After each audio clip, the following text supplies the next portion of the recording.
Howdy folks, I'm Brian and here's some Reddit. Our first story is titled, Am I a Jerk for Ruining the Annual Family Holiday Tradition by Calling it a Sham and Causing My Sister Not to Be Able to See Her Long-Distance Boyfriend? My in-laws have a tradition where they invite the entire family for a free 2-week vacation to their native country. After I married my husband, they wanted our families to be close, so they began inviting my family along too and funding it. My husband and I have been separated for 8 months. Our family only found out 2 months ago, but they all assume that we'll work things out. So my mother-in-law made a group chat to plan the family holiday.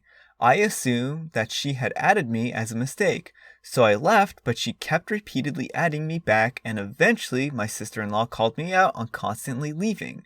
I informed them that I wouldn't be joining, and in private, I asked my family also to leave the chat. They refused, and instead, everyone started hounding me in group chat. They were laying on the guilt trip thick, and I would have probably given in if my sister-in-law and sister didn't drag my husband, who had been silent until then, into this. He said, "It's fine, I doubt my name can keep this charade up until August, but if it helps, I promise to stay on the opposite side of the house at all times." I haven't spoken to or seen my husband in 8 months, so his message just infuriated me. I sent a very long and rude message back, and at one point, I wrote that the entire family holiday was a sham because we weren't a family anymore. Then I left the chat before anyone could respond. I didn't get added back again, but I did get a message from my sister who said my mother-in-law had removed all of my family after formally uninviting us from the holiday. My sister is devastated because her long-distance boyfriend lives where we were going to be staying, so this was her chance to finally see him in person again. My parents are mad at me because they felt like I had embarrassed them and ruined their friendship with my in-laws. My in-laws are upset and hurt with me for the family comment. So, am I the jerk? Alright, OP. So, the trouble I'm having with this one is that you don't give us a whole lot of details about how amicable the separation was. I'm guessing if you're acting like this, then it was probably not a very happy, breakup. And I can understand your frustration with being added over and over and over again, but I think that instead of trying to address the problem, messaging your mother-in-law in private and explaining the situation to her, you just kept trying to do the same thing over and over again. I don't think you're a jerk here. And I don't know that your family are necessarily jerks either. They may have been looking forward to this family get-together. They may really enjoy the time and company that they spend with your, parents-in-laws. And this might have just been something that they were looking forward to after like a year of isolation. And certainly this shouldn't come at your discomfort. And you should not have to be forced in order to go.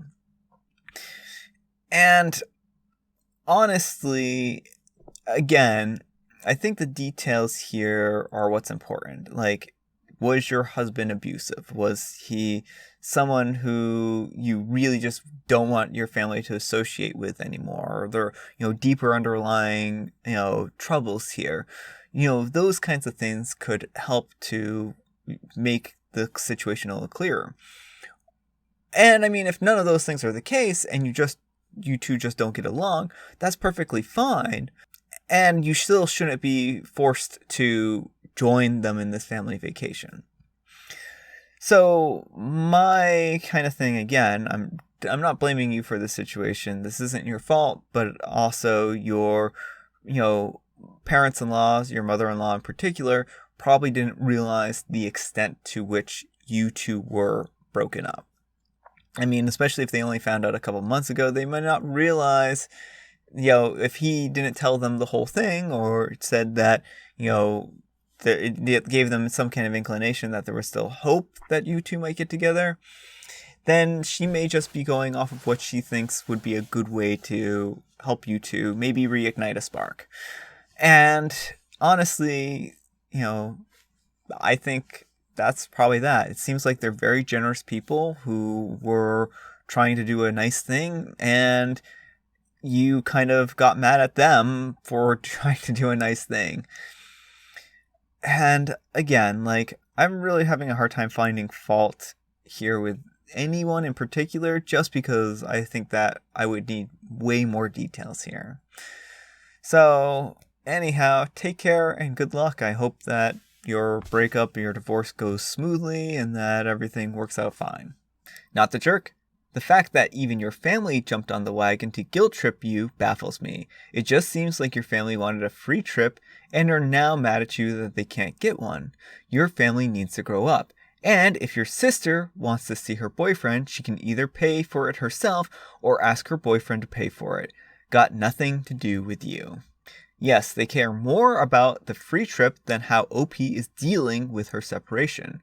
Not the jerk, OP. They don't care about you. You don't need to care about their free trip. You are going through a trying time. Please take care of yourself. The free vacation may be part of it. Another may be that both families actually firmly believe that divorce is never an option. At any rate, if the marriage is all but over, which even the writer's husband all but admits to the families, it would be ridiculous to pretend otherwise. It's not the writer's job to provide free vacations to her family or facilitate her sister's long-distance relationship. If sister chooses to start something up at Vacationland, that's on her. Our next letter is titled, Am I a Jerk for Getting Angry Over a Partially Eaten Gift?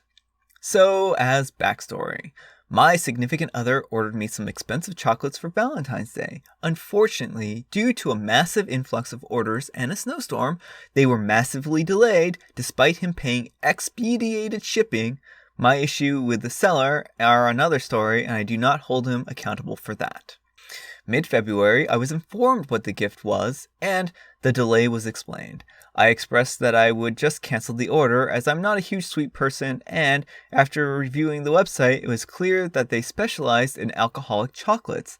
I don't drink, and my significant other is aware of this. He assured me, however, that none of the chocolates he ordered contained alcohol.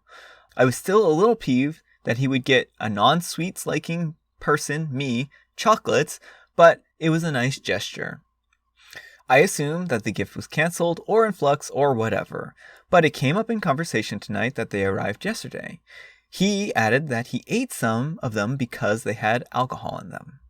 I'm not sure if they changed the order or not and included the boozy ones. He swears they did. I have my doubts.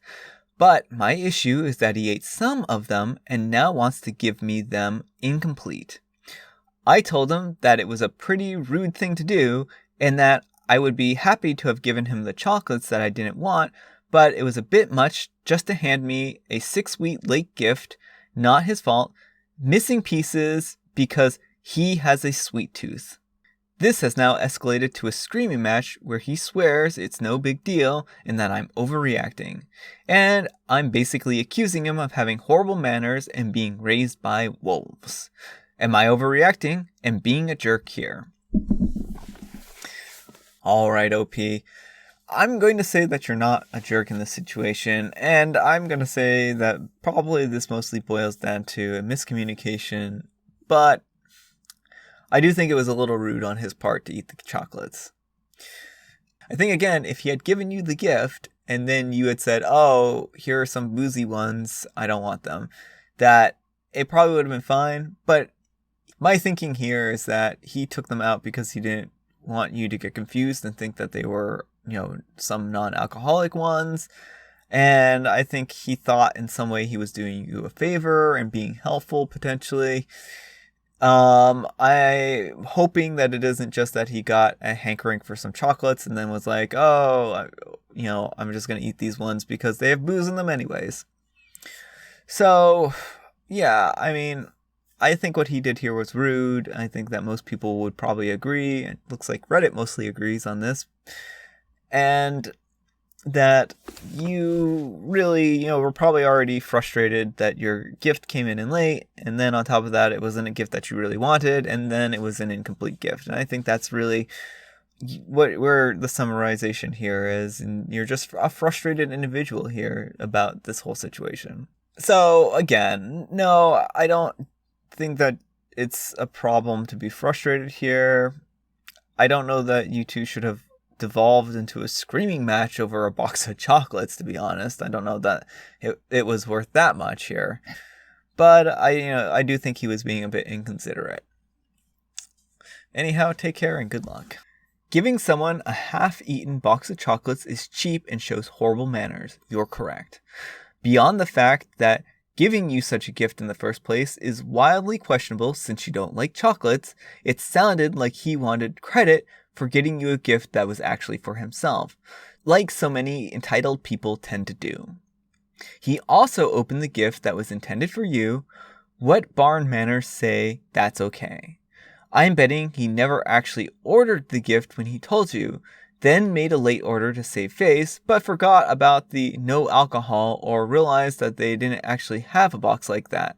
Oh, not the jerk. Miss Manners would not approve of such uncouth behavior. I don't know. I think that might be a little bit of a cynical take. Okay. I mean, if this person's view is correct here and that, OP's, boyfriend is basically doing this, then I don't know. Like, it's sometimes hard to get gifts in on time, and weather does delay packages and that kind of stuff. So, yeah. Where I think that this person is spot on is the fact that, one, OP doesn't drink and OP doesn't like sweets. So why would OP have ordered a box of chocolates from a place that specializes in boozy chocolates? I mean, other than the fact that OP himself might have wanted chocolates. And you know what? I think it's okay to share chocolates for Valentine's Day. But if you want to buy a communal box of chocolates, don't also try to pawn it off as a gift to somebody. You can just say, this is a gift to both of us, or something to that effect. And, again, like, different relationships have different dynamics, and this might have been getting a mutual box of chocolates might have been a acceptable thing. Where I do, again, think that OP's partner really went wrong here is that even in the situation where you get a joint gift like this, you would open it together, presumably, and then be like, oh, look at all the different chocolates that we have here. Let's eat a chocolate together. And then you two would eat chocolates together, and that would be a nice thing. But OP's, partner kind of went out of their way to do this in the worst possible way. And again, what I'm really hoping here is that he saw that they had the boozy ones in there and he was like, oh, I just don't want her to get confused and eat them. And so he did that, not realizing or thinking about the consequences. So that's my hope here. I would really hate to be cynical and be like, he did this on purpose. So it could be. Not the jerk. He ordered those chocolates more for him than you. He knows that you don't like them much. That's the first jerk thing he did. Then, the one thing that makes him a massive jerk, opening the gift intended for you and eating some of them. Talk about having no manners. It certainly was poor judgment on his part. Not the jerk, he lied to you about the gift and ate some. They were a gift more for him and not you. You aren't being ungrateful for being hurt by his dishonesty. You are not overreacting. He does have horrible manners and was raised by beasts. Who eats the gift they were going to give for someone else? In my culture, that's extremely disrespectful and a jerk move. It's basically telling someone that they are only worth your leftovers. And OP replies, this is the most eloquent way I've seen there being a jerk described. Alright, our final letter is titled, Will I be a jerk if I start limiting how much time my cousin spends at my neighbor's house? I am a 30-year-old female taking care of my little cousin, a 17-year-old female, because her grandparents, she lived with them before me, couldn't take care of her anymore. We barely knew each other before she moved in, and at first she'd stay in her room all day.